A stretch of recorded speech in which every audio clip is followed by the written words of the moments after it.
प्रारंभ करते हैं।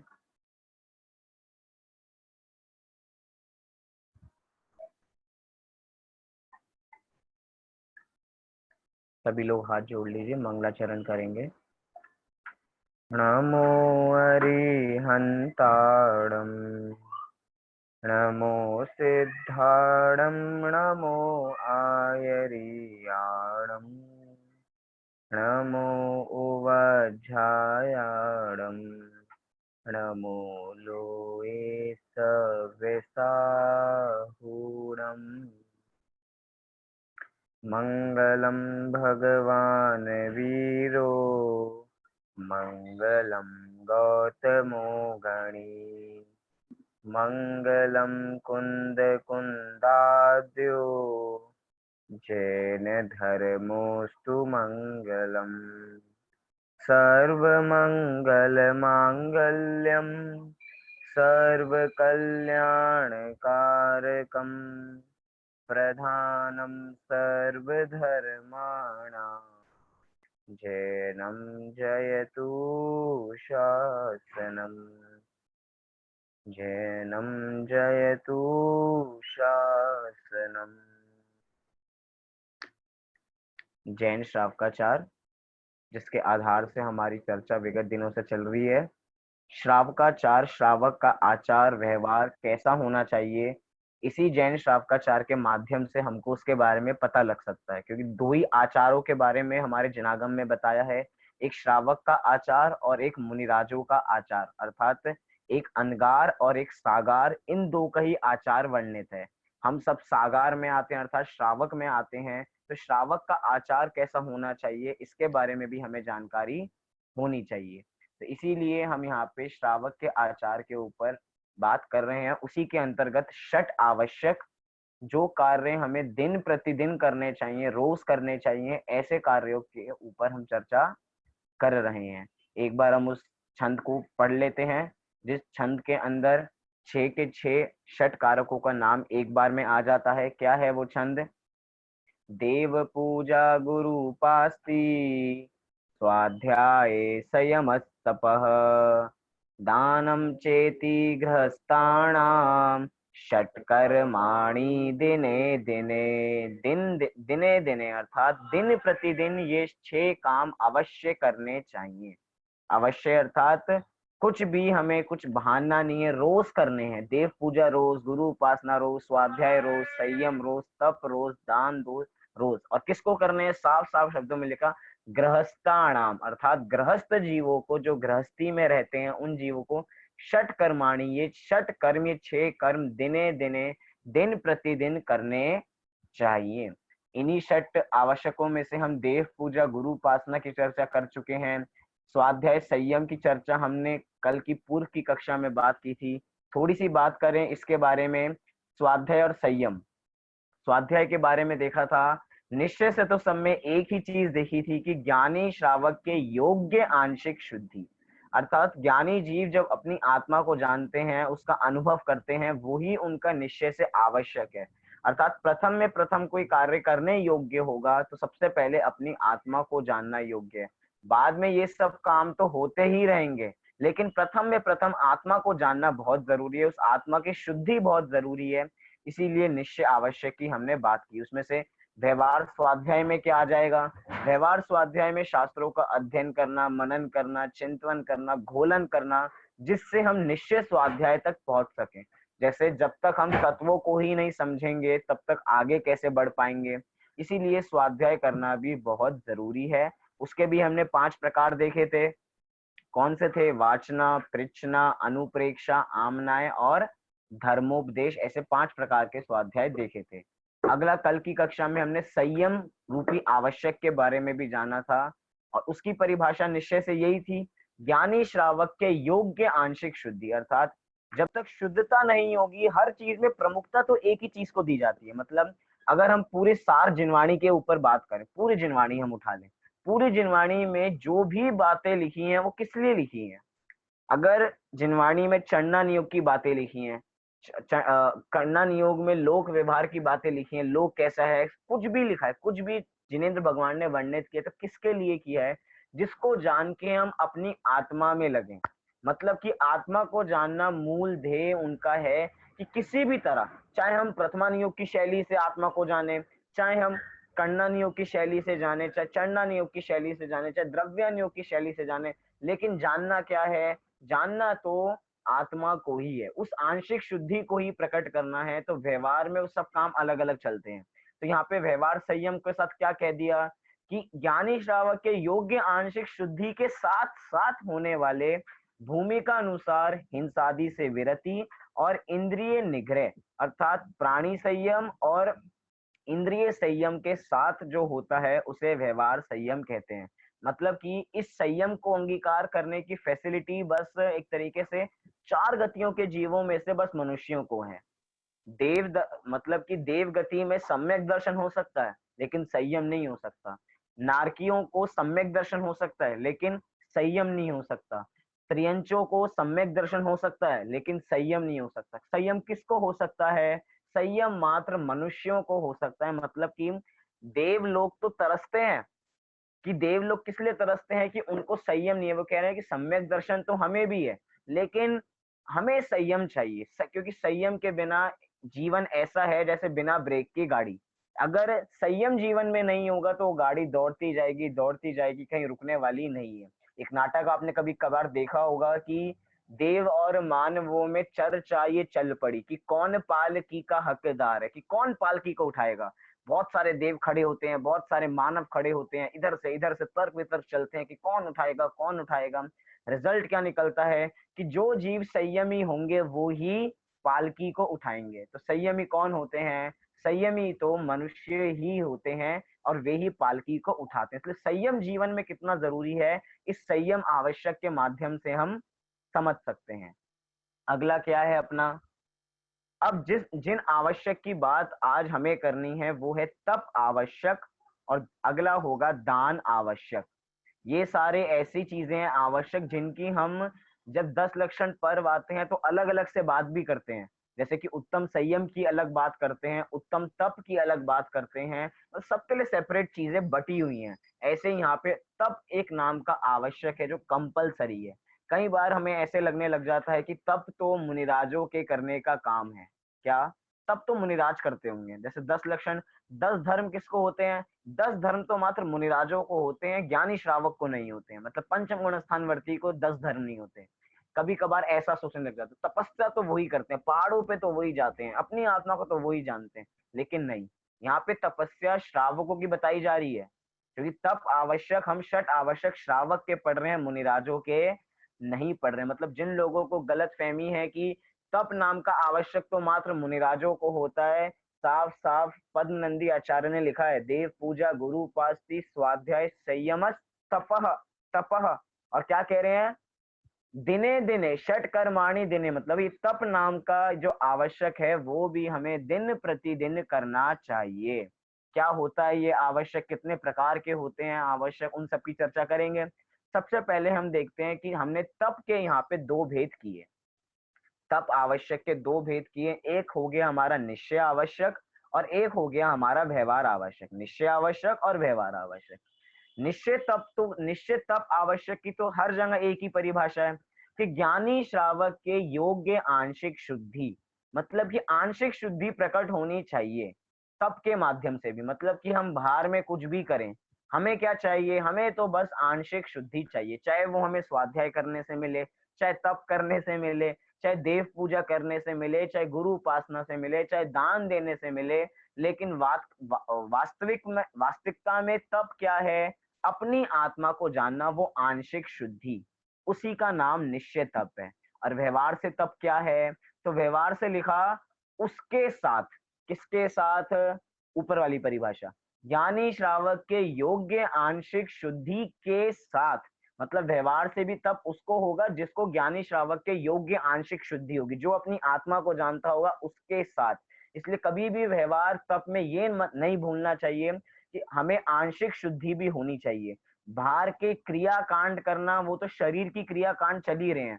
जितने भी तप वगैरह चलते हैं, जितने भी हम उपवास विपवास रखते हैं, वो सब किससे संबंधित है? शरीर से संबंधित है। लेकिन वास्तव में क्या है? वास्तव में तो ज्ञानी श्रावक के योग्य आंशिक शुद्धि के साथ होने वाली अनशन आदि संबंधी शुभ भाव। क्या? इनके साथ होने वाली अनशन आदि संबंधी शुभ भाव। ये अनशन आदि क्या होते हैं? तो जब हम तप की बात करते हैं तो देखते हैं 12 प्रकार के तप होते हैं। कितने प्रकार के? 12 प्रकार के। और 12 प्रकार में से 6 होते हैं बहिरंग तप और 6 होते हैं अंतरंग तप। इससे पहले समझ लेते हैं कि तप क्या होता है, वास्तव में तप किसे कहते हैं।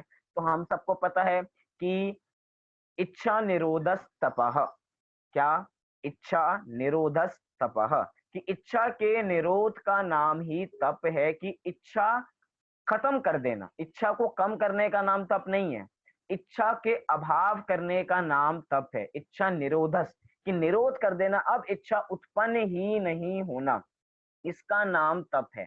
इच्छा उत्पन्न नहीं होना। लेकिन हम क्या समझते हैं? खाना पीना नहीं करना मतलब खाना छोड़ देना, इसका नाम तप है। खाने छोड़ देने का नाम तप नहीं, उस संबंधी इच्छा का अभाव हो जाना, इसका नाम तप है। एक व्यक्ति सुबह सुबह ऑफिस के लिए जल्दी से, उसको सुबह नाश्ता भी नहीं कर पाया, जल्दी जल्दी ऑफिस के लिए वो भाग गया। दिन में इतना बिजी रहा, इतना बिजी रहा कि दिन में भोजन भी नहीं कर पाया। बाद में उसने सोचा चलो शाम को हम भोजन करेंगे आराम से बैठ के। शाम को ऑफिस से बाहर निकला, बाहर देखा इतना भयंकर जाम, और उसका रात्रि भोजन का त्याग था। उसने रात्रि में भोजन भी नहीं किया। अब बताइए उसने उपवास किया या नहीं किया? उसने खाना तो नहीं खाया, लेकिन खाना खाने की इच्छा पूरी थी। अब कहने में क्या आएगा, आज चलो ठीक है आज खाना नहीं खाए, समझो उपवास ही कर लिया। व्यवहार में हम भाषा शैली में कह लें कि हमने आज उपवास कर लिया, वास्तव में उपवास हुआ नहीं है, क्योंकि खाने के प्रति वो लोलुपता हर समय बनी रही कि जब समय मिलेगा जब खाऊंगा, जब समय मिलेगा जब खाऊंगा। मतलब कि पूरी इच्छा तो है, उसने इच्छा का निरोध नहीं किया। अगर उसी समय निर्णय कर लेता ठीक है आज मैं उपवास रखता हूं, तो हो सकता है उपवास का फल लग जाए। लेकिन अभी तो खाने की इच्छा पूरी है और कुछ काम होते नहीं, इसीलिए ये तप की श्रेणी में नहीं आता। तप क्या है? इच्छा निरोधक, की इच्छा का निरोध कर देना, उसे ही तप कहा जाता है। कई लोग तप करते हैं इच्छा के सहित, मतलब कि हम तप तो करेंगे, हम उपवास तो करेंगे, लेकिन एक शर्त पे। मतलब कि भगवान से शर्त लगाते हैं कि भगवान मैं 3 दिन का उपवास रखूंगा तो मेरा ये काम पूरा हो जाना चाहिए था, मैं 10 दिन की 10 लक्षणी में ये उपवास रखूंगा, मेरा ये काम पूरा हो जाना चाहिए था। मतलब तप किस लिए किया था हमने? कारण ढूंढिए। तप हमारा कार्य है, उसके पीछे का कारण क्या है? इच्छा निरोधस, कि इच्छा का निरोध करना कारण है, कार्य वो तप होगा कि जिससे अब इच्छा नहीं उत्पन्न होने वाली है। लेकिन अब क्या कर रहे हैं हम? तप कर रहे हैं इच्छा की प्राप्ति करने के लिए, कि इच्छा की पूर्ति हो जाए। कि हम चाहते थे हमें हमें ये चीजें मिल जाए, हमें चाहते थे वो चीजें मिल जाए, तो उन चीजों की प्राप्ति के लिए हम तप कर रहे हैं, तो वो वास्तविक तप नहीं है। तप वास्तव में होता क्या है? इच्छा निरोधक, अर्थात इच्छा उत्पन्न ही नहीं हो किसी भी प्रकार की, किसी भी इंद्रिय संबंधी इच्छा का उत्पन्न नहीं होना। संयम और तप में अंतर है। संयम में हम इंद्रियों को कंट्रोल कर रहे हैं और तप के अंदर हम इच्छा का ही अभाव कर रहे हैं। इच्छा निरोधस तपा। और जब इच्छा का निरोध तप होता है तो तप से ही निर्जरा होती है। तप सह निर्जरा, तप से ही निर्जरा। तो निर्जरा कैसे होती है? जब हम इच्छा का निरोध करते हैं, इच्छा करके कुछ काम करते हैं तो कुछ तप नहीं होता। और निर्जरा होगी तो किससे होगी? अंतरंग तपो से होगी या बहिरंग तपो से होगी? इसके बारे में भी जान लेते हैं। यहाँ पे व्यवहार तप के बारे में बता रहे हैं कि वास्तव में 12 प्रकार के तप हो गए। कितने प्रकार के? 12 प्रकार के। और इसमें व्यवहार तप में भी हम दो भेद कर सकते हैं, एक अंतरंग और एक बहिरंग। बहिरंग में हम देखेंगे 6 और अंतरंग में देखेंगे हम 6। विस्तार से नहीं देखेंगे क्योंकि अभी हमें आगे भी बढ़ना है, संक्षेप में देख लेते हैं। जैसे पहला है अनशन। अनशन नाम का तप। अनशन मतलब क्या है? जैसे कि अनशन पे बैठ जाते हैं ना, अन्ना हजारे जी अनशन पे बैठ गए थे कि अब हम कुछ नहीं, कुछ भी हमें आंदोलन करना हो हम अनशन पे बैठ जाते हैं। अब हम दाने एक दाना भी अपने को ग्रहण, एक दाना भी ग्रहण नहीं करेंगे, अब हमने अनशन।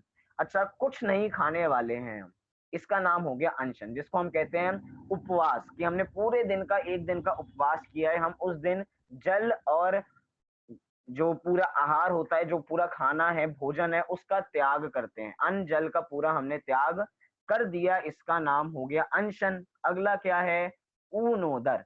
अगला क्या है? ऊनोदर। वास्तव में अनशन से बड़ा तप ऊनोदर है।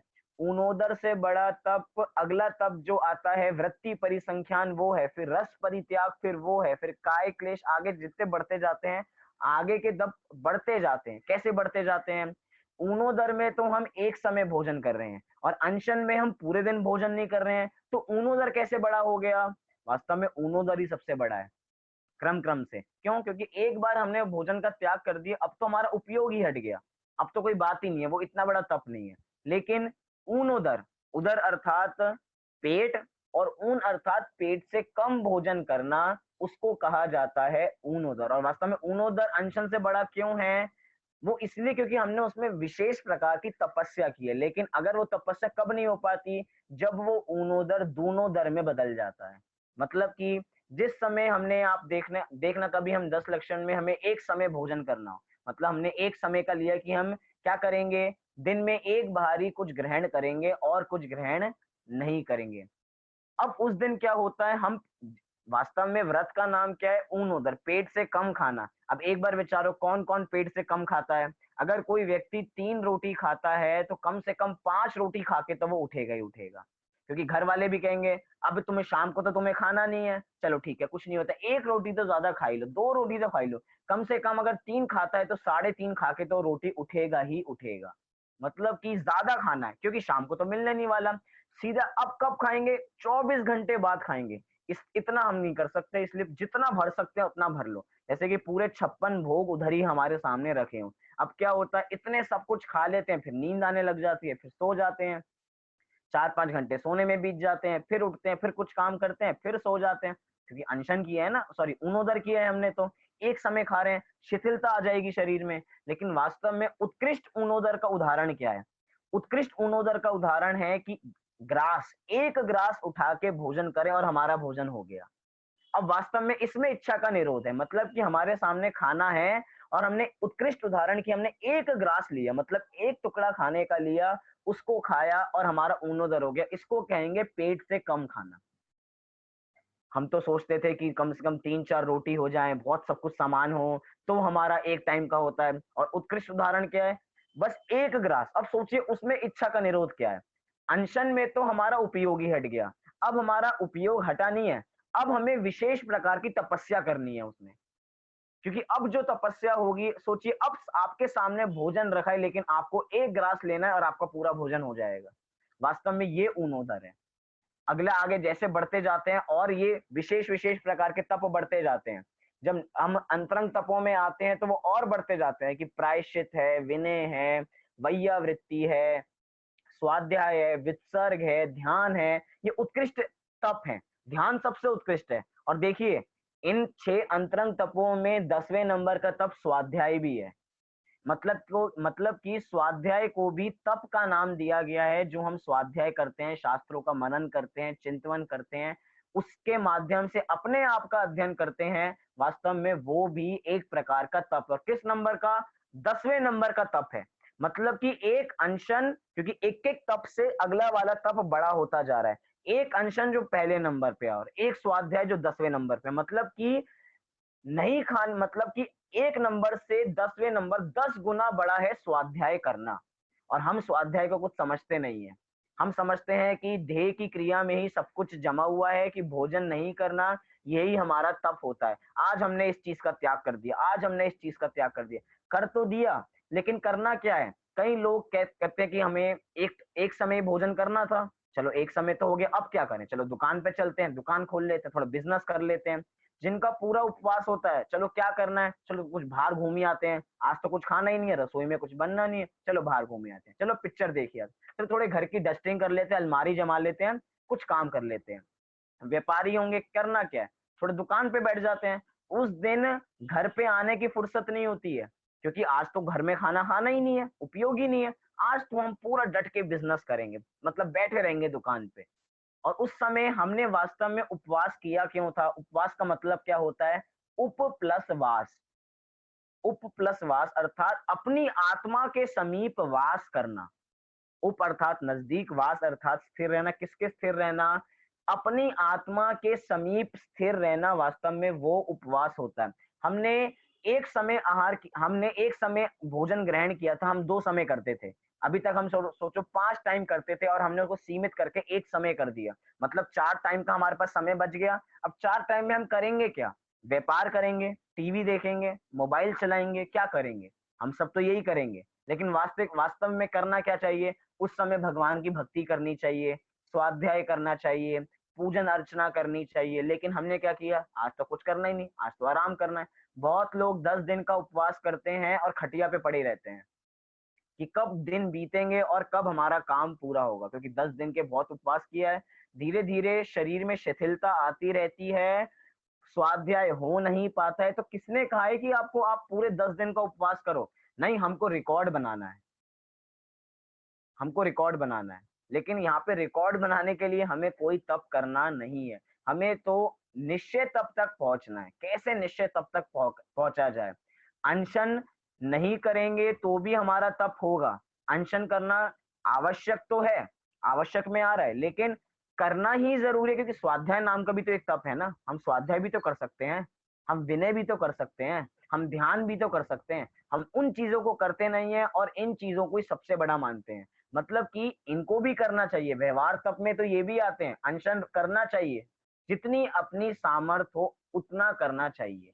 मतलब कि अपनी सामर्थ्य से ज़्यादा जाके कि हम स्वाध्याय ही ना कर पाएँ, अपनी आत्मा को ही ना जान पाएँ, ऐसा तप भी कार्यकारी नहीं है। हमारे मुनिराज भी तप करते हैं तो अपने शरीर को देख के करते हैं कि मेरे में इतनी क्षमता है या नहीं है। एक बार एक आचार्य के पास 2 मुनिराज गए। एक बहुत शिथिल हो रहे थे, तो एक तो बिल्कुल जवान से थे और एक थोड़े बिल्कुल वृद्ध थे, थोड़े बूढ़े से थे। तो एक को कहा कि तुमको तो 3 दिन का उपवास करना है और एक को कहा कि तुम्हें रोज़ भोजन करना है। क्या? दोनों ने एक प्रकार की गलती की और दोनों को प्रायश्चित दिया कि तुम्हें 3 दिन का उपवास करना है और तुमको 3 दिन रोज़ पूरा आहार ग्रहण करना है। क्या, कैसे? कि जो बिल्कुल नए मुनिराज थे, मतलब थोड़े युवा थे, जान थी उनमें, थोड़े जवान थे, तो उनको क्या कहा कि तुम्हें 3 दिन का उपवास करना है। क्या करना है? तुम्हें 3 दिन का उपवास करना है। क्यों? क्योंकि अभी तक तुम भोजन करते हो तो तुम्हें तुम्हारे शरीर में शिथिलता आती है, तुम अपनी आत्मा को उतना नहीं जान पाते जितना तुम्हें जानना चाहिए। तो तुम्हें तो 3 दिन का उपवास करना है, तुम उसके बिना भी रह सकते हो। और जो थोड़े वृद्ध मुनिराज थे उनको कह रहे हैं कि तुम्हें एक भी उपवास नहीं करना, तुम्हें रोज़ आहार के लिए जाना है। क्या? तुम्हें रोज़ आहार के लिए जाना है। क्यों जाना है तुम्हें रोज़ आहार के लिए? क्योंकि तुम वृद्ध हो, अब शरीर में इतनी ताकत नहीं बची है, आहार की ज़रूरत पड़ती है। अगर अभी उपवास करेंगे, तो शरीर और शिथिल पड़ जाएगा, अपनी आत्मा को जान भी नहीं पाएँगे। इसीलिए तुम्हें रोज़ आहार के लिए जाना है और रोज़ आहार करके आना है। मतलब कि दोनों की एक गलती कोई हुई और दोनों का अलग-अलग प्रायश्चित। मतलब कि दोनों की भूमिका अनुसार देख के तप करना चाहिए। तप करने का आदेश भी दोनों की भूमिका के अनुसार दिया। ऐसे ही हमें भी तप करना है तो अपनी भूमिका के अनुसार करना है। क्या हमसे वो हो पाएगा? और यहाँ पे दे दिया कि उसके साथ होने वाले अनशन आदि संबंधी शुभ भाव। कैसे भाव होते हैं वो? शुभ भाव होते हैं और शुभ भाव से कर्म तो बनते हैं, लेकिन उससे हमारा उपयोग केंद्रित हो जाता है, जिससे हम निश्चित तप की ओर अग्रसर हो जाते हैं। क्योंकि हमारा उपयोग अब विषय कषाय से हटके जो समय बचा है, अब हम उसको अपनी आत्मा को जानने में देंगे। वास्तव में इसका नाम तप होता है और यही सच्चा तप है। इच्छा का निरोध करना, और इच्छा के निरोध करने से ही निर्जरा होती है। इच्छा का बिल्कुल अभाव कर देना, अब इच्छा उत्पन्न ही नहीं होना, वास्तव में इसका नाम तप है। तो यहाँ पे हमने निश्चय तप और व्यवहार तप को देखा, जो आवश्यक है, जो करने योग्य कार्य हैं। और ऐसा नहीं कि मुनिराजों को ही, कि अनशन तो मात्र मुनिराजों का काम है, नहीं, सबका है। आगे आगे तप अगर जा थोड़ा सा देखें, रस परित्याग। रस परित्याग में क्या?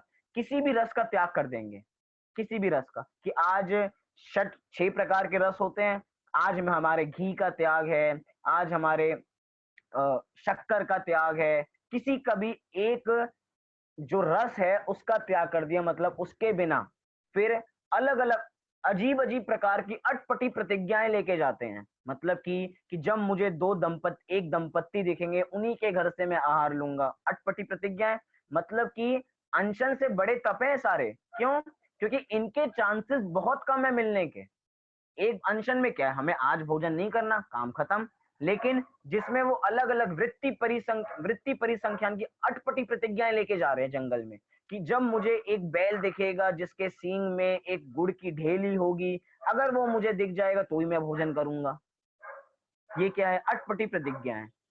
मतलब कि जो जिनकी संभावना बहुत कम है, ऐसी प्रतिज्ञाएं लेके वे मन में चलते हैं। और ऐसा नहीं कि अपनी प्रतिज्ञा किसी को बता देते हो कि मैंने आज मन में ऐसी प्रतिज्ञा ले ली है, तुम कुछ ऐसा कर देना जिससे मुझे आहार मिल जाए आज। ऐसा नहीं कि किसी ने गुड़ की ढेली सींग में अटका दी हो या किसी ने दंपत्ति खड़े कर दिए हो और उन्होंने उनसे आहार ले लिया। किसी को उनकी प्रतिज्ञा के बारे में पता नहीं होता।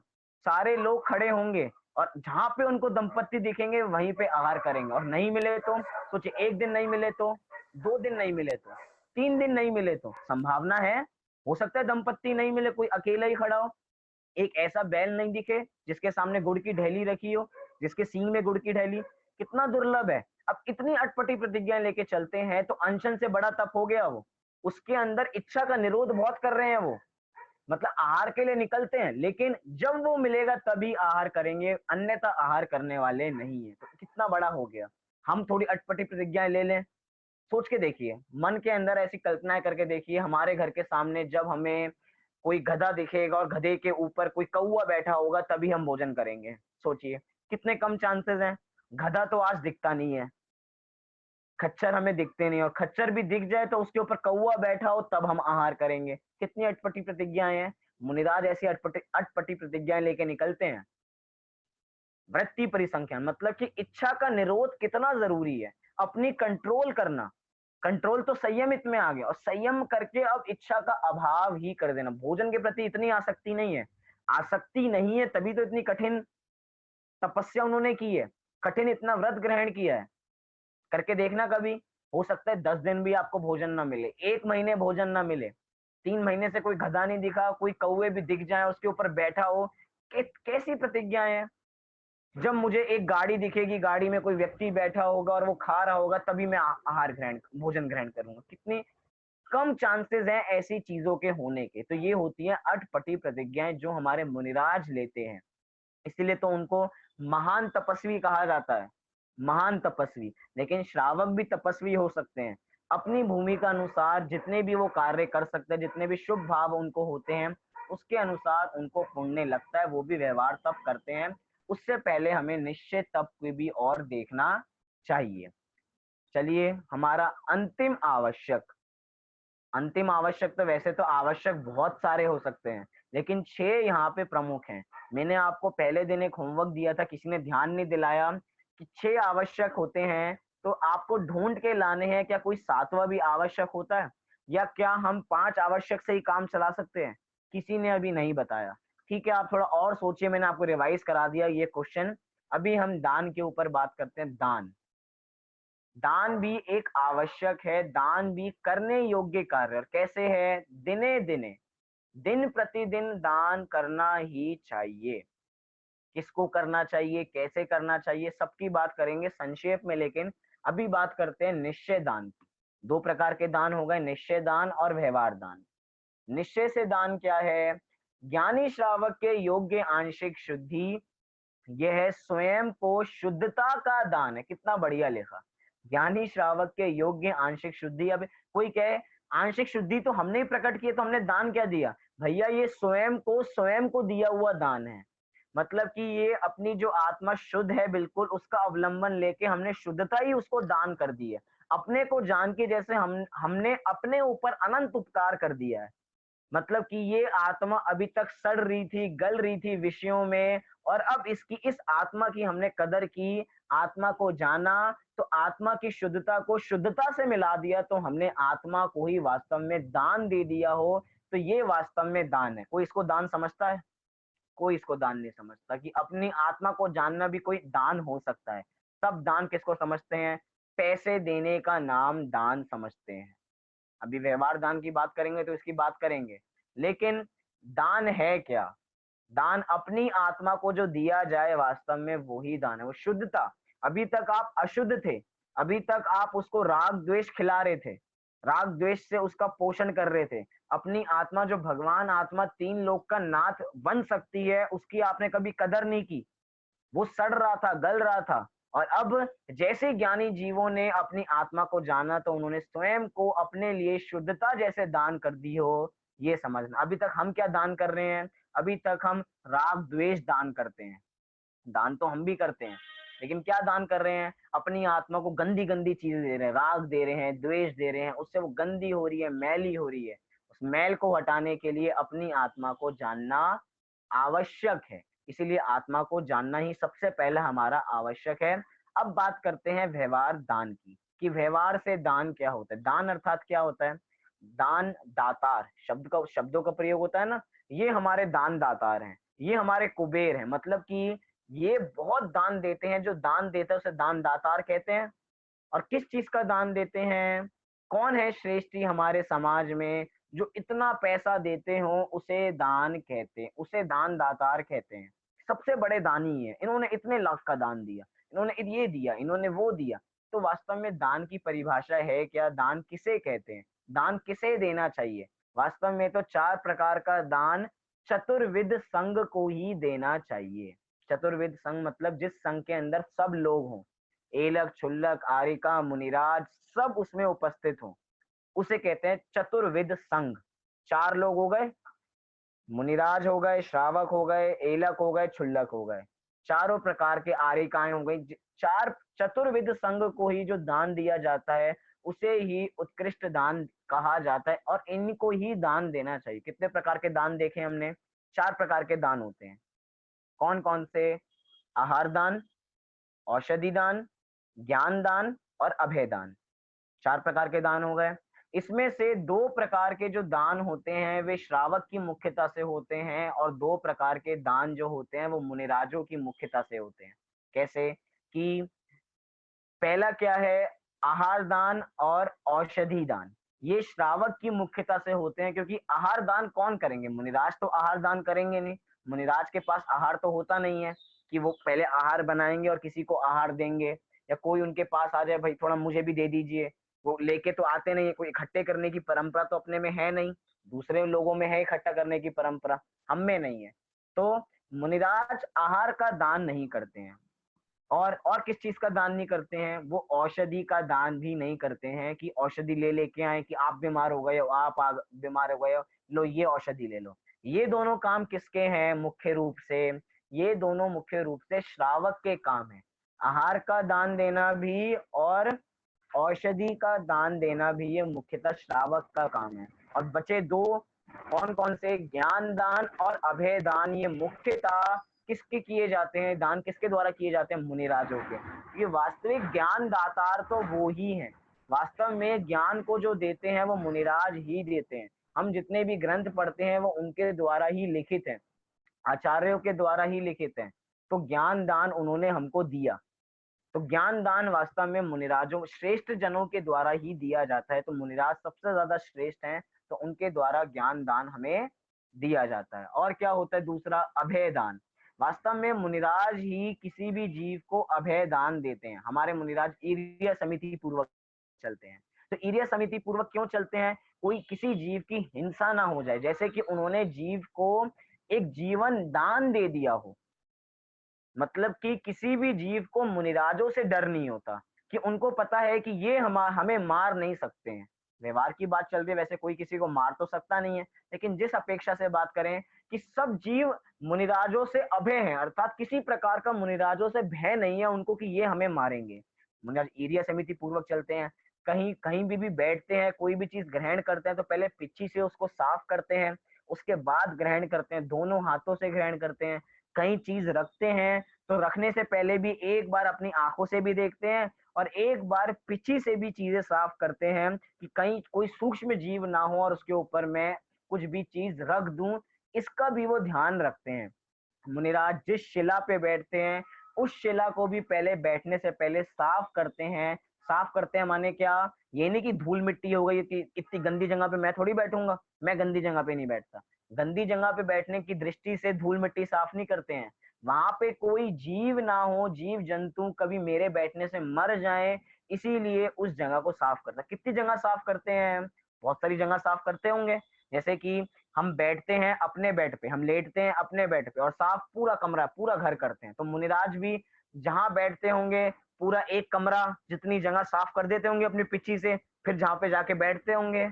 नहीं, मुनिराज को जितनी जगह में बैठना है उतनी ही जगह को साफ करते हैं, बाकी की जगह को साफ नहीं करते। वो अनर्थ दंड, आपने सुना होगा ना, अनर्थ दंड, कि व्यर्थ के कार्य नहीं करते। उनको जहां बैठना नहीं है वे उस कार्य से मतलब भी नहीं रखते हैं। कभी डर हो कि कोई जीव जंतु मेरे पास ना आ जाए इसलिए थोड़ी ज्यादा साफ कर देंगे, ऐसा कोई उनको डर ही नहीं है। बल्कि वो तो अभय का दान करते हैं दूसरे जीवों को। उनसे किसी प्रकार के जीवों को डर नहीं है, ना उनको किसी से डर है ना उनको किसी से डर है। मतलब दोनों प्रकार से किसी को भी किसी से डर नहीं होता, तो मुनिराज ही वास्तव में अभय दान करते हैं। कभी कभार हम दान की परंपरा को उल्टी समझ लेते हैं।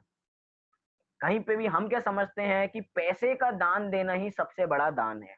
मैं पूछ रहा हूँ 4 प्रकार के दानों में पैसे का दान कहाँ पे आया? हमने देखा ज्ञान दान, हमने देखा अभय दान, हमने देखा औषधि दान, हमने देखा आहार दान। पैसे दान का नाम तो कहीं आया ही नहीं। लेकिन आज सब किसको महान जानते हैं? जो सबसे ज्यादा पैसा दे दे वो सबसे महान, वो सबसे ज्यादा दानवीर। मतलब कि 4 प्रकार के दानों में हम उनको दानवीर समझते ही नहीं है। जो सबसे ज्यादा ज्ञान देते हैं, क्या हम उनको दानवीर वास्तव में समझते हैं? नहीं। जो पैसा देता है उसको दानवीर।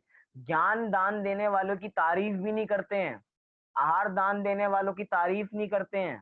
तारीफ किसकी करते हैं? जो पैसा देगा उसकी। मतलब कि यहाँ पे तो ऐसी बात है, क्या श्रेष्ठी जन ही किसी को दान दे सकते हैं? क्या कोई गरीब व्यक्ति किसी को दान नहीं दे सकता? ये तो ऐसी बात हो जाएगी, जो पैसा देगा वही दानवीर होगा।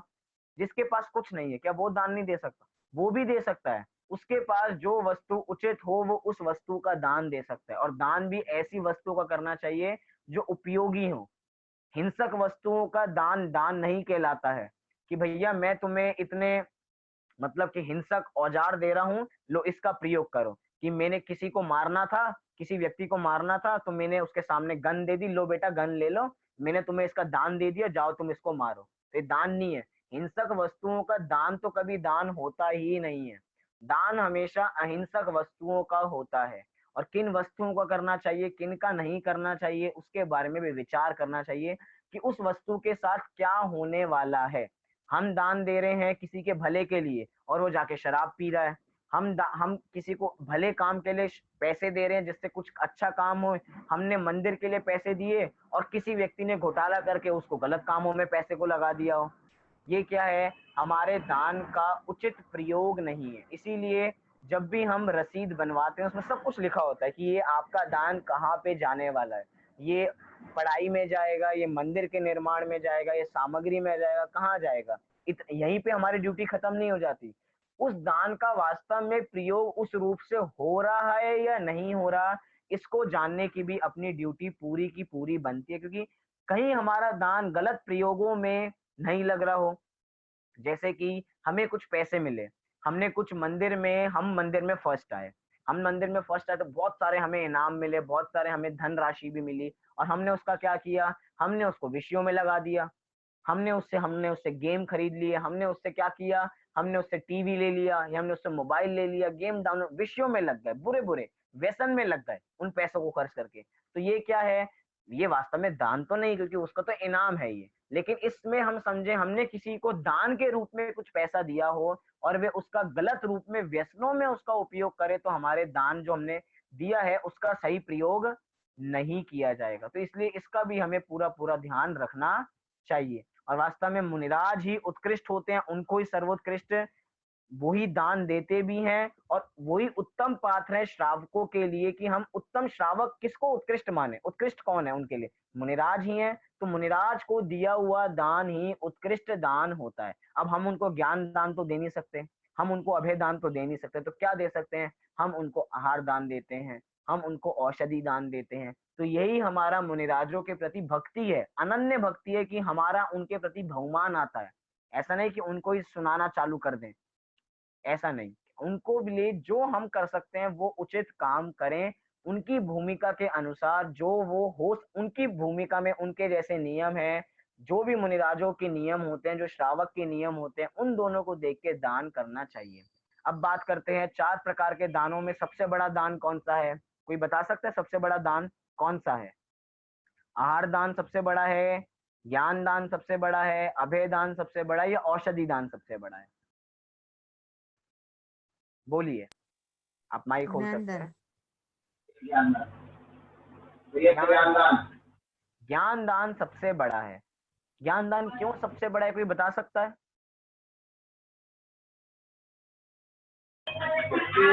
अनंत जीवों का उपकार हो सकता है। उससे अनंत जीवों का उपकार हो सकता है। चलिए बहुत बढ़िया, ज्ञान दान से बहुत सारे जीवों का उपकार हो सकता है। एक बहुत बढ़िया बात बताई, आप सब म्यूट कर लीजिए एक बार। बहुत बढ़िया बात बताई कि दान देने में, एक सेकेंड, हाँ जी, कि दान देने में सबसे बड़ा ज्ञान दान ही क्यों है, क्योंकि जो हम ज्ञान दान किसी को दान ज्ञान दान देते हैं, एक बार को जो 3 दान है, जो 3 दान है, औषधि दान, अभय दान और अपना औषधि दान, अभय दान और आहार दान, ये तीनों दान तो इस भव संबंधी ही है। मतलब कि हमने किसी को आहार दान दिया तो आहार दान कितनी देर चलने वाला है? मैक्सिमम 24 घंटे। हमने किसी मुनिराज को आहार दिया, वो 24 घंटे मैक्सिमम चलने वाला है, फिर से आहार की आवश्यकता पड़ती है। तो मैक्सिमम आहार दान 24 घंटे तक वैलिड हुआ। एग्जाम्पल के लिए हो सकता है 2 दिन के लिए वैलिड हो जाए, मतलब कि रहेगा तो कुछ दिनों के लिए ही वैलिड, हमेशा के लिए वैलिड नहीं हो सकता। अगला क्या है? अगला औषधि दान। औषधि दान कब तक वैलिड है? जब तक रोग का जैसे ही रोग का उपचार हो गया, मतलब रोग तक ही उस औषधि की सीमा है। जैसे ही उस औषधि से रोग चला जाएगा, उस आहार दान की भी अब वैल्यू कुछ नहीं बची अब। मतलब इस भव में सब कुछ खत्म हो गया, और हो सकता है वो जो रोग है वो फिर से उत्पन्न हो जाए, फिर औषधि देनी पड़ेगी, फिर वो सही होंगे। मतलब कि ये भी इसी भव संबंधित है। अगला क्या है? अभय दान। अभय दान कैसे दिया जाता है? मुनिराज एक इंद्रिय जीव की हिंसा नहीं करते, किसी की भी हिंसा नहीं करते हैं। ये श्रावक गण जितनी भी सावधानी पूर्वक काम करते हैं तो हिंसा नहीं करते हैं। तो दूसरे जीवों को जीवन दान दिया, मतलब एक भव का दान दे दिया, अगले भव को तो कुछ दान दिया नहीं। मतलब कि ये तीनों दान तो एक भव संबंधी ही है। लेकिन ज्ञान दान एक ऐसा दान है जो हमारे भव भव को सुधार सकता है। मतलब कि किसी को ज्ञान दान दिया तो उसका ये भव सुधरेगा ऐसा नहीं, आगे के भव भी उसके सुधर जाएंगे। नारकी जीवों को सम्यक दर्शन होता है तो कैसे होता है? त्रियंचों को सम्यक दर्शन होता है तो कैसे होता है? कौन सुनाने गया उनको? कैसे हुआ उनको? नारकियों में कौन सी सभा लग रही है, कौन सी जूम ऐप पे उनकी क्लास लग रही है, लेकिन उनको भी सम्यक दर्शन हो रहा है। कैसे हो रहा है उनको सम्यक दर्शन? क्योंकि उन्होंने पूर्व में ऐसी ज्ञान की बातें सुन रखी थी, तो उनकी सारी बातें अप्लाई वो अपने पे करते हैं। जाति स्मरण ज्ञान होता है, पूर्व का संस्कार उनके साथ चलते हैं, तो उनको सम्यक दर्शन हो जाता है। और भी बड़ी बात क्यों कि बाकी 3 दान, दूसरा पॉइंट की ज्ञान दान ही सबसे बड़ा क्यों है? ये 3 दान तो शरीर से संबंधित है। आहार दान, औषधि दान, अभय दान किससे संबंधित है? शरीर से संबंधित है। लेकिन ज्ञान दान आत्मा से संबंधित है, क्योंकि ज्ञान दान आत्मा को अजर अमर बनाने वाला है, आत्मा की शुद्धि को प्रकट कराने वाला है। इसीलिए ज्ञान दान ही सबसे बड़ा दान होता है। लिखा है स्व पर के अनुग्रह के लिए धन आदि देना, अर्थात अपने लिए, अपने कल्याण के लिए एवं पर के कल्याण के लिए जो धन राशि है, जो भी जिस प्रकार का भी दान दिया जाता है, वो क्या है? वो व्यवहार दान के कोटे में आता है। आगे इन सभी को समझा रखा है कि आहार दान किसे कहते हैं, ज्ञान दान किसे कहते हैं। इसको हम समझ ही चुके हैं, एक बार जल्दी से पढ़ लेते हैं। आहार दान विविध पात्रों को शुद्ध सात्विक भोज्य सामग्री देना। ज्ञान दान क्या है? आत्मज्ञान में निमित्त भूत उपदेश आदि देना, या तत्व संबंधी वीतरागी शास्त्र आदि देना। औषधि दान स्वरूप स्थिरता करने के लिए शुद्ध सात्विक औषधि देना। देखिए कितना बढ़िया बात कह रहे हैं, औषधि दान ने बहुत बढ़िया बात कही। मतलब कि शरीर को बनाए रखने के लिए औषधि दान नहीं दिया जा रहा कि शरीर बिगड़ गया तो औषधि ले लीजिए। स्वरूप की स्थिरता के लिए, कि अगर शरीर में कुछ रोग आ जाएगा, उसके माध्यम से उपयोग भ्रष्ट होगा और उपयोग अपनी आत्मा में नहीं लगेगा। और हम चाहते हैं कि मुनिराज हर समय अपनी आत्मा को जाने, हर समय अपनी स्वरूप स्थिरता करें। इसीलिए स्वरूप स्थिरता के लिए शुद्ध सात्विक औषधि दी जाती है। ऐसी आहार में लगाना, स्वरूप स्थिरता के लिए वे आहार ग्रहण करते हैं, अपना पेट भरने के लिए आहार नहीं लेते हैं। कभी शरीर शिथिल पड़ जाएगा, कमजोर पड़ जाएगा तो आत्मा को ध्यान नहीं पाएंगे, आत्मा का ध्यान नहीं कर पाएंगे। इसीलिए आहार का ग्रहण करते हैं पेट भरने के लिए। हम जैसे पेट भरने के लिए वो आहार भोजन ग्रहण नहीं करते हैं। अभय दान क्या है? अपनी ओर से प्राणी मात्र को कष्ट नहीं होने देना, भय से मुक्त करना, ये ही अभय दान होता है। आगे क्या कह रहे हैं?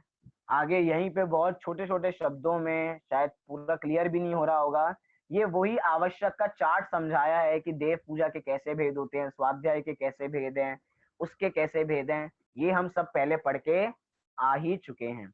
आगे बता रहे हैं निश्चय व्यवहार आवश्यक में अंतर क्या होता है। निश्चय आवश्यक में शुद्ध भाव होते हैं, व्यवहार आवश्यक में शुभ भाव होते हैं।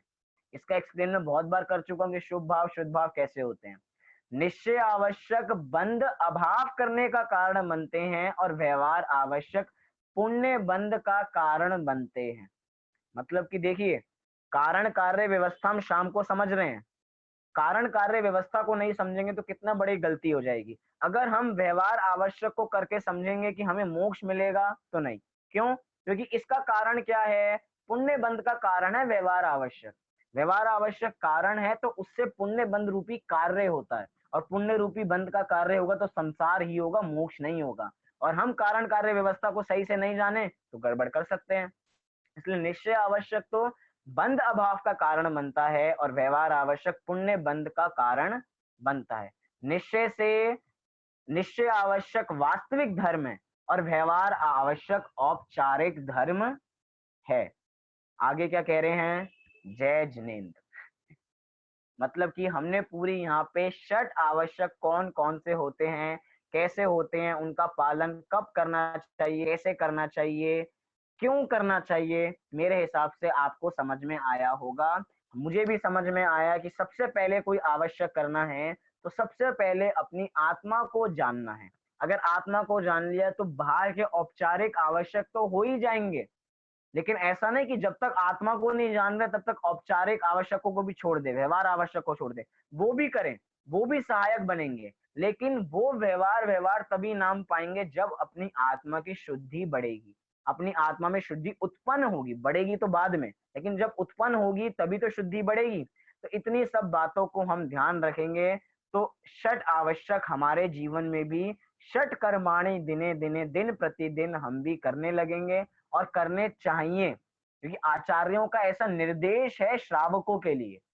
वो ऐसा नहीं कह रहे कि आपके पास चॉइस हो तो कर लेना। क्या कह रहे हैं? षट कर्माणि दिने दिने, दिन प्रतिदिन श्रावक को करने चाहिए। अब सब अपने को जान लीजिए। अगर हम एक सच्चे जैन अनुयायी हैं, हम जैन धर्म को मानते हैं, हम महावीर भगवान की बात को मानते हैं, हम आचार्यों की बातों को मानते हैं, आचार्यों का निर्देश है, मैंडेटरी बात है, कंपलसरी है कि हमें इन षट आवश्यकों का पालन करना चाहिए। तो अभी आपको षट आवश्यक से कुछ संबंधी कुछ प्रश्न हो तो आप पूछ सकते हैं, नहीं तो कल से हम एक अपना अगला विषय चालू करेंगे जिसका नाम है श्रावक के अष्टमूल गुण। श्रावक के अष्टमूल गुण कौन कौन से होते हैं, इसके बारे में भी हम जैन श्रावकाचार के अंतर्गत ही जानेंगे। अभी आपको कोई प्रश्न हो तो आप पूछ सकते हैं। अच्छा, जिनवाणी में कहीं कहीं ये कथन आता है कि व्यवहार मोक्ष मार्ग परंपरा से मोक्ष का कारण है। हाँ जी, तो ये फिर इसमें तो लिखा बंध का कारण है, और फिर मोक्ष का कारण कैसे हो सकता? चलिए बहुत बढ़िया कि व्यवहार मोक्ष मार्ग, परंपरा से मोक्ष का कारण बताया। तो परंपरा क्या है? परंपरा और साक्षात दो अलग अलग शब्द होते हैं। निश्चय मोक्ष मार्ग तो साक्षात मोक्ष का कारण है, और व्यवहार परंपरा से, और परंपरा क्या होती है? वो परंपरा उपचार का नाम ही है। परंपरा उपचार का नाम है और साक्षात निश्चय का नाम है। मतलब फिर ये परंपरा का कथन मतलब यही होता है। विपरीत नहीं लगते ये कथन कि ये तो बंध का कारण है और ये मोक्ष का कारण है? यही तो शास्त्रों की कथन करने की पद्धति है। अगर हम इसको उपचार से धर्म नहीं बताएंगे, उपचार से धर्म आचार्य नहीं कहेंगे, तो इन षट आवश्यकों को हम करना छोड़ देंगे। हम मंदिर जाना छोड़ देंगे, हम पूजा करना छोड़ देंगे, हम अशुभ भावों में लग जाएंगे, हम शुभ भावों को छोड़ देंगे, हमारे परिणाम अच्छे नहीं होंगे, हमारी कषाएं मंद नहीं होंगी।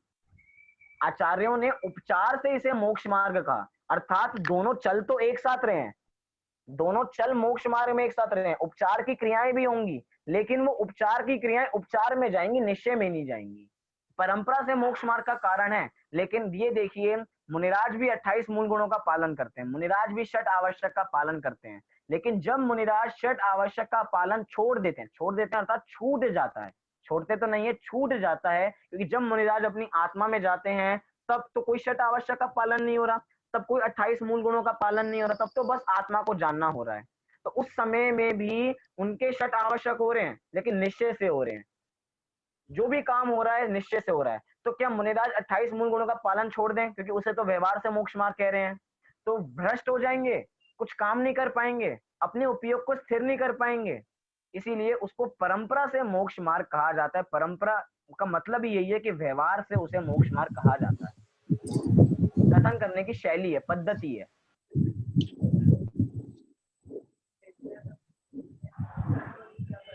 बहुत बढ़िया, कि जैसे अभी उदाहरण दिया कि छोटे बच्चों को स्कूल भेजना होता है, तो छोटे बच्चों को स्कूल बचपन में प्ले स्कूल भेजें तो कुछ ना कुछ लॉलीपॉप देके या कुछ मीठी गोलियां देके भेजना पड़ता है, बेटा तुम जाओ और तुम्हें ये मिलेगा। तो वास्तव में हमारा प्रयोजन क्या है, हमारा प्रयोजन तो उसको स्कूल भेजना है। अगर स्कूल भी नहीं जाएगा तो घर पे बैठ के क्या करेगा, पढ़ ही नहीं पाएगा। भेजना स्कूल है, काम हमें निश्चय मोक्ष मार्ग का है, लेकिन उस तो शैली क्या है कि बेटा लॉलीपॉप लो और तुम स्कूल चले जाओ। अब प्रयोजन हमारा लॉलीपॉप देना नहीं था, उसको टॉफी देना नहीं था, प्रयोजन हमारा स्कूल भेजना था। ऐसे निश्चय मोक्ष मार्ग हमारा प्रयोजन है, व्यवहार तो उसको समझने समझाने के लिए, अपनी क्रियाएं अपने भावों को बढ़िया बनाने के लिए की जाती हैं। वो कारण परंपरा से कारण जरूर हो सकता है, लेकिन साक्षात कारण नहीं हो सकता, इसलिए वो पुण्य बंध का कारण है। भैया तो जी अपन एक व्यवहार और निश्चय दोनों एक साथ ही चलते हैं ना। हाँ जी, व्यवहार और निश्चय दोनों एक साथ चलते हैं। जब व्यवहार में लाएंगे तभी तो निश्चय तक पहुंचेंगे। हम ऐसा हेलो कह लें, भैया जी। हम तो अनेकांत दृष्टि वाले हैं। हम तो ऐसा भी कह देंगे कि जब व्यवहार में आएगा तब निश्चय में आएगा, हम तो ये कह देंगे जब निश्चय में आएगा तब व्यवहार में आएगा, कैसे भी हम मैं समझ दोनों लें, एक साथ ही चलेंगे। दोनों साथ चलेंगे। मतलब व्यवहार हम उसको उपचार से कह देंगे, क्योंकि अगर हमें निश्चय मोक्ष मार्ग नहीं है, लेकिन उसके बाद भी हम कह रहे हैं कि हम व्यवहार तो कर ही रहे हैं, सामान्य कथन है कि हम व्यवहार कर रहे हैं। जब निश्चय होगा तो ही हम समझेंगे कि हमारा वास्तविक व्यवहार भी सही चल रहा है। चल और रहा एक है। बात हम और देखें, जहां पे भी ग्रंथों में ऐसा कथन मिलता है कि व्रत आदि को करने से परंपरा से मोक्ष मार्ग मिलता है, मतलब कि साक्षात रूप से आपको स्वर्ग आदि मिलने वाले हैं। क्या कहा, जहां पे भी लिखा कि परंपरा से ये मोक्ष मार्ग है, समझ जाओ जहां पे परंपरा शब्द आ गया, समझ जाना वहां पे आपको स्वर्ग आदि मिल रहे हैं, उसी को मोक्ष बताया जा रहा है परंपरा से। वास्तव में मिलेगा स्वर्ग ही, क्योंकि पुण्य से स्वर्ग ही मिलता है, नरक तो मिलता नहीं है और मोक्ष भी नहीं मिलता है। तो मतलब शास्त्रों की कथन करने की पद्धति है। एक विषय हम बाद में ये भी रखेंगे कभी, कि शास्त्रों के कथन करने की पद्धति, कि शास्त्रों में किस प्रकार के कथन किए जाते हैं। बार आचार्य कुछ बात कहेंगे और हमें समझना कुछ है, आचार्य कुछ कहेंगे समझना कुछ है। अब हम कहेंगे आचार्य लिख तो ये रहे हैं और हम समझें ये क्यों, भैया शास्त्रों की पद्धति है, अलग अलग प्रकार के कथन पद्धति है, ऐसा कहा जाएगा और समझना ये पड़ता है। इसलिए कथन करने की पद्धति की प्रथमा नियोग की पद्धति क्या है, चंडा नियोग की पद्धति क्या है, कभी आगे समय जैन श्रावकाचार के बाद मिलेगा तो हम ये भी विषय लेंगे। अभी किसी का कोई इसका प्रश्न मतलब हो तो हाँ जी बोलिए। व्यवहार मोक्ष मार्ग से हम निश्चय मोक्ष मार्ग में जा सकते हैं। व्यवहार मोक्ष मार्ग का पालन करते निश्चय का पालन हो सकता है हमारा। चलिए बहुत बढ़िया, कि हमारा व्यवहार मोक्ष मार्ग का पालन करते करते क्या निश्चय मोक्ष मार्ग का पालन हो सकता है।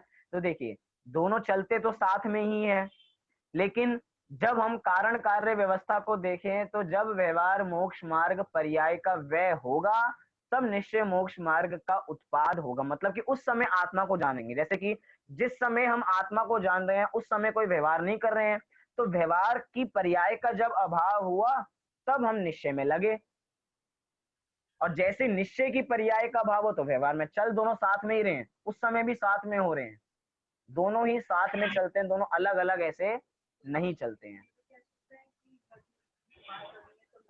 एक चीज इसमें समझ में आई ना कि व्यवहार हाँ में दो जी। वस्तुओं की आवश्यकता है, निश्चय के लिए किसी की आवश्यकता नहीं है। बहुत बढ़िया, एक चीज कहता हूँ, जैसे कि बहुत बढ़िया कहा कि हमें नदी पार करनी है, हमें नदी पार करनी है। हमारा प्रयोजन क्या है? नदी पार करना, मतलब हमारा प्रयोजन निश्चय मोक्ष मार्ग को प्राप्त करना। अब हमें नदी पार करनी है तो हमें नाव में बैठना भी पड़ेगा, पड़ेगा नहीं पड़ेगा? बैठना भी पड़ेगा। पड़ेगा। अब क्या नाव में बैठे बैठे हम पार कर लेंगे?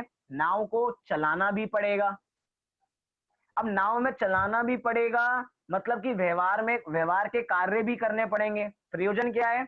प्रयोजन तो निश्चय मोक्ष मार्ग है, प्रयोजन हमारा नदी पार करना है, लेकिन नाव में बैठना भी पड़ेगा और बैठ के नाव में से उतरना भी पड़ेगा। अगर नाव में ही बैठे रह जाएंगे तो निश्चय तक नहीं पहुंच पाएंगे, नदी को पार नहीं कर पाएंगे। नदी पार करने के लिए नाव में बैठना भी जरूरी है और नाव में बैठ के उतरना भी जरूरी है। ऐसे ही निश्चय मोक्ष मार्ग तक पहुंचना है तो व्यवहार मोक्ष मार्ग होता भी है और बाद में छूट भी जाता है। निश्चय छूट जाता है, छोड़ते ऐसा तो ऐसे छोड़ देते हैं, छूट जाता है, क्योंकि जब आत्मा को जानते हैं तो सारी जो बाहर की क्रियाएं छूट जाती हैं। बोलिए आप। अब जहां तक इस उदाहरण से बहुत क्लियर हुआ होगा कि व्यवहार मोक्ष मार्ग कितना जरूरी है। नहीं, थोड़ा इसमें कंफ्यूजन हो रहा है। जैसे मान लो संयम और तप, वो भी इंद्रियों का निग्रह है और इसमें इंद्रियों का निरोध। इसमें इंद्रियों का निरोध नहीं चल रहा, यहाँ पे इच्छा का निरोध चल रहा है। इच्छा निरोध तपा, इंद्रिय निरोधा तपा नहीं कह रहे हैं, इच्छा का निरोध करना। इच्छा और इंद्रिय में तो बहुत अंतर है। इच्छा मन से होती है, हम तो इच्छाएं मन से इंद्रिय होती में तो हमने मन, हाँ जी, इच्छाएं हमारी मन से ही उत्पन्न होती हैं, लेकिन उस इच्छा का अभी संयम के अंदर तो हम इंद्रियों को कंट्रोल कर रहे हैं, इंद्रिय को निग्रह कर रहे हैं। और तप में क्या कर रहे हैं? इच्छा का अभाव कर रहे हैं। उसमें कंट्रोल है, इसमें अभाव है। हाँ जी। चलिए, अभी किसी का कोई प्रश्न हो, बचा हो? और चलिए, अभी की बात को हम यहीं पे पूरी करते हैं। अभी सभी 9 बार नमोकार मंत्र का पाठ करेंगे और शाम की कक्षा यथा समय रहेगी।